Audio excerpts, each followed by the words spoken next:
안녕하세요. 이병호 목사입니다. 오늘 또 주의 은혜가 저와 여러분 가운데 충만하시기를 주의 이름으로 축원합니다. 오늘 아침 하나님께서 우리에게 허락해 주신 말씀은 마태복음 5장 17절에서 26절 말씀입니다. 내 율법이나 예언자들의 말을 폐하러 온 줄로 생각하지 말라. 폐하러 온 것이 아니라 완성하러 왔다. 내가 진정으로 너에게 말한다. 천지가 없어지기 전에는 율법은 1.1획도 없어지지 않고 다 이루어질 것이다. 그러므로 누구든지 이 계명 가운데 아주 작은 것 하나라도 어기고 사람들을 그렇게 가르치는 사람은 하늘나라에서 아주 작은 사람으로 일컬어질 것이요. 또 누구든지 계명을 행하며 가르치는 사람은 하늘나라에서 큰 사람이라고 일컬어질 것이다. 내가 너에게 말한다. 너희의 의가 율법 학자들과 바리새파 사람들의 의보다 낫지 않으면 너희는 하늘나라에 들어가지 못할 것이다. 옛사람들에게 말하기를 살인하지 말라. 누구든지 살인하는 사람은 재판을 받아야 할 것이다 한 것을 너희가 들었다. 그러나 나는 너희에게 말한다. 자기 형제나 자매에게 성내는 사람은 누구나 심판을 받는다. 자기 형제나 자매에게 얼간이라고 말하는 사람은 누구나 공의회에 불려갈 것이요. 또 바보라고 말하는 사람은 지옥불 속에 던질 것이다. 그러므로 내가 제단에 제물을 드리려고 하다가 내 형제나 자매가 내게 어떤 원한을 품고 있다는 생각이 나거든. 너는 그 제물을 제단 앞에 놓아두고 먼저 가서 내 형제와 자매와 화해하여라. 그런 다음에 돌아와서 제물을 드려라. 너를 고소하는 사람과 함께 법정으로 갈 때에는 도중에 얼른 그와 화해하도록 하여라. 그렇지 않으면 고소하는 사람이 너를 재판관에게 넘겨주고 재판관은 형무소 관리에게 넘겨주어서 그가 너를 감옥에 집어넣을 것이다. 아멘. 예수님께서 이 땅에 오셔서 복음을 전하실 때, 말씀을 가르치실 때 유대인들이 신봉했던 율법에는 상당히 다른 말씀을 전하셨던 것 같습니다. 그래서 사람들이 율법을 파괴하는 분으로 생각을 했어요. 이때 주님은 유명한 말씀을 하시죠. 17절 말씀에 보면 내가 율법이나 예언자들의 말을 폐하러 온 줄로 생각하지 말아라. 폐하러 온 것이 아니라 완성하러 왔다 그랬어요. 예수님께서는 분명히 말씀하십니다. 율법이 필요 없는 것이 아니라 반드시 필요한데 그 율법을 더 온전하게 완성시키려 오셨다고 말씀합니다. 오늘 18절 말씀에 보면 내가 진정으로 너에게 말한다.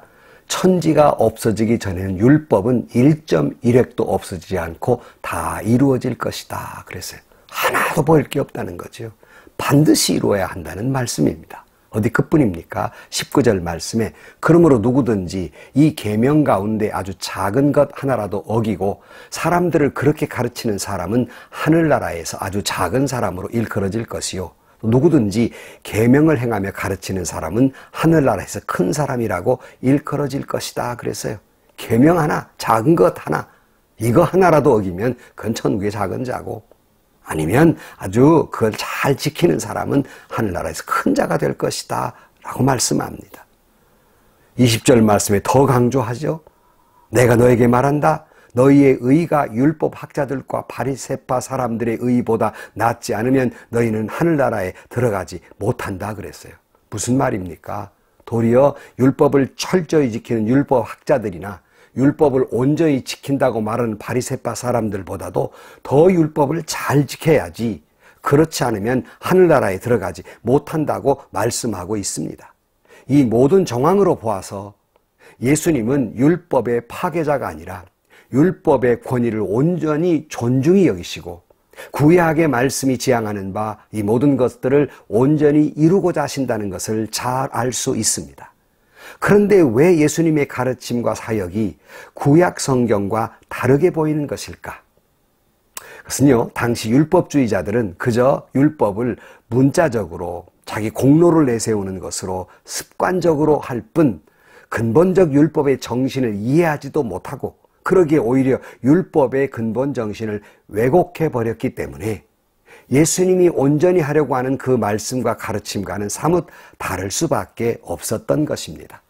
단순히 율법을 문자적으로 지켜서 공로를 세워 하나님 앞에 공로만을 내세우고 또 자신들은 선택받은 선민이라는 자부심, 이런 종교인 생활만 할 뿐 근본적인 정신을 이어받지도 못하고 실천하지 못하고 있었기 때문에 주님이 가르치는 말씀과는 달라질 수밖에 없었던 것입니다.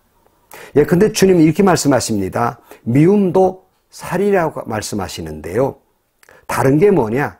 과거의 율법과 다른 게 뭐냐면 21절 말씀에 보면 옛사람들이 말하기를 살인하지 말라, 누구든지 살인하는 사람은 재판을 받아야 할 것이다 한 것을 너희가 들었다.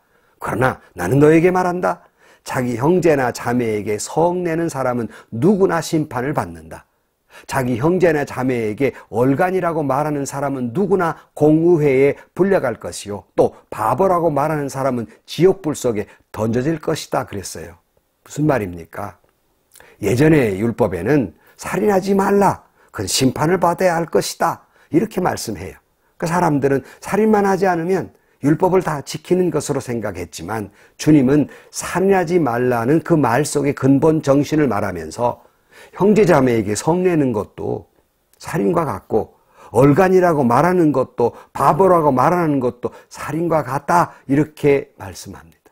그렇게 보면 우리는 얼마나 많은 살인을 저지르고 삽니까? 얼마나 많은 죄를 짓고 삽니까? 살인하지 말라고 하는 율법의 근본 정신은 이웃을 미워하지 말라는 거예요. 형제나 자매를 미워하지 말라는 겁니다. 형제나 자매에게 화내지 말고 욕하지 말라는 거예요. 그러나 당시에 바리새인들의 율법주의자들이나 이 사람들은 나는 율법을 다 지켰다, 거룩한 삶을 살았다, 공로를 내세울 뿐입니다. 그리고는 그 공로 앞에 자기보다 못한 사람을 부족하다고 무시하고 욕하고 정죄하고 분노했어요. 주님은 이런 사람들을 향해서 누가복음에 이렇게 말씀하십니다. 9절 이하에 보면은 스스로 의롭다고 확신하고 남을 멸시하는 몇몇 사람에게 예수께서는 이 비유를 말씀하셨다. 두 사람이 기도하러 성전에 올라갔다. 한 사람은 바리새파 사람이고 다른 한 사람은 세리였다 그랬어요.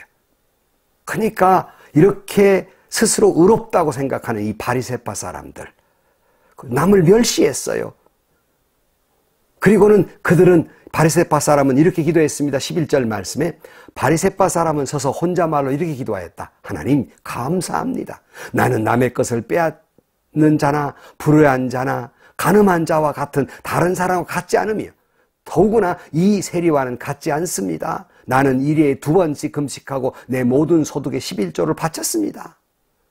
어떤 내용이에요? 자기의 의를 내세워서 남을 무시하고 멸시했습니다. 주님은 이런 사람의 기도는 들으시지 않는다고 우리는 잘 알고 있습니다. 율법학자들, 바리새파 사람들, 이들을 향해서 주님은 말씀하십니다. 마태복음 23장 22절 말씀에 율법학자들과 바리새파 사람들아, 이 위선자들아, 너희에게 화가 있다. 너희는 박하와 회향과 근죄 11조는 드리면서 정의와 자비와 신의와 같은 율법의 더 중요한 요소를 버렸다. 그것들도 소홀히 하지 않았어야 했지만 이것들도 마땅히 행해야 했다 그랬어요. 무슨 말씀입니까? 그 율법을 지킨다고 무슨 위선을 떨면서 야단했지만 더 중요한 요소, 정의, 자비, 신의, 이 요소를 너희는 도리어 소홀히 했다 그랬어요. 그래서 오늘 본문에 보면 이렇게 말씀하시죠. 23절 말씀. 그러므로 내가 제단에 제물을 드리려 하다가 내 형제나 자매가 내게 어떤 원한을 품고 있다는 생각이 나거든 너는 그 제물을 제단 앞에 놓아두고 먼저 가서 내 형제나 자매와 화해하여라. 그런 다음에 돌아와 제물을 드리라 그랬어요. 예배보다 더 중요한 율법의 근본 정신, 그것은 바로 사랑이라는 겁니다. 미움을 품고 예배하는 자들이 얼마나 많습니까? 형제를 정죄하면서 찬양하는 사람이 얼마나 많습니까? 자기 마음의 형제에 대한 분노를 품고 기도하는 사람이 얼마나 많습니까? 주님은 그 예배 들으실까요? 주님은 그 찬양 들으실까요? 주님은 그 기도에 응답하실까요? 위선자라고 말씀하실 겁니다. 주님의 근본 예배의 정신도 사랑이고 기도의 정신도 사랑인데 마음의 미움과 분노와 정죄를 품고 드리는 예배, 기도, 찬양 주님 받지 않습니다. 누가복음에서 율법의 근본 정신은 사랑이라고 분명히 말씀하시는데요. 바로 그것이 오늘 본문에 말씀하신 그 내용의 말씀입니다. 마가복음에도 12장 30절 말씀에 계명 가운데 으뜸이 뭐냐고 묻는 율법학자들에게 이렇게 말씀하십니다. 내 마음을 다하고 내 목숨을 다하고 내 뜻을 다하고 내 힘을 다하여 너의 하나님이신 주님을 사랑하여라. 둘째는 이것이다. 내 이웃을 내 몸과 같이 사랑하라. 이 계명보다 더 큰 계명은 없다 그랬어요. 계명의 근본 정신은 사랑이라는 거예요. 예배보다 앞선 것, 바로 그것은 사랑이라는 겁니다. 예배를 드리는 율법보다 더 앞선 것은 사랑의 정신이라는 겁니다. 그러므로 여러분, 우리는 율법을 잘 지켜야 됩니다. 근데 그 율법의 완성을 주님은 그 율법 그 자체보다는 사랑이라고 말씀하고 있습니다. 율법의 근본 정신은 사랑입니다. 오늘도 여러분 율법을 잘 지키십시오. 사랑함으로 그 율법을 잘 지키십시오.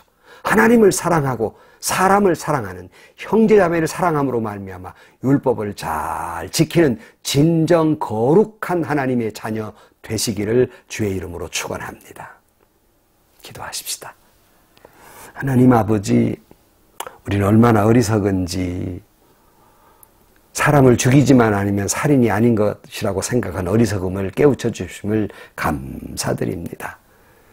율법은 잘 지켜야 되지만 그 근본 정신을 잘 지켜야 함을 잊고 살았습니다. 예배는 반드시 드려야 되지만 그 근본 정신 사랑을 잊어버렸습니다. 주님의 거룩을 교회에 이루어야 하지만 그 근본 정신 사랑을 잃어버렸습니다. 우리로 하여금 사랑하며 살게 하여 주옵소서. 그래 율법을 온전히 지키게 하여 주옵소서. 예수님의 이름으로 기도하옵나이다. 아멘. 여러분, 율법은 반드시 지켜야 됩니다.